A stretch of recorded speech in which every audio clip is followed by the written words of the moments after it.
If you want to download Google Chrome on Windows 10, this video will walk you through the fastest and safest way to do it step by step.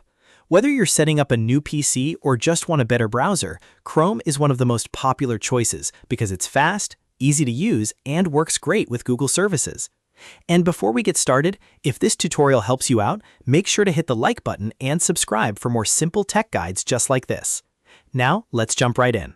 First, open any browser that is already installed on your Windows 10 computer. You can use Microsoft Edge or any other browser you already have available. Since you need a browser to download another browser, this is the first step. Once your browser opens, click on the search bar or address bar at the top. This is where you can type in a web search or website address. Now, type Chrome Download PC and press Enter on your keyboard. This search will help you find the official Google Chrome download page. When the search results appear, look carefully and click the official Chrome website from Google. This is very important because you want to make sure you're downloading Chrome from the real source and not from a third-party website.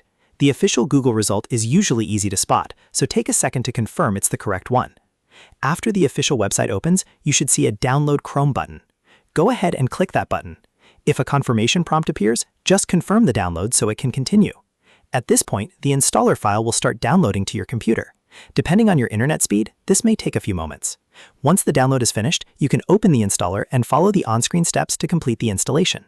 In most cases, Chrome will install quickly and automatically, and then you'll be ready to use it right away. That's really all there is to it. In just a few simple steps, you've downloaded Google Chrome on Windows 10 safely and from the official source. If this video helped you, please give it a thumbs up and subscribe to the channel for more easy Windows tutorials, browser tips, and beginner-friendly tech how-tos. Thanks for watching, and I'll see you in the next video.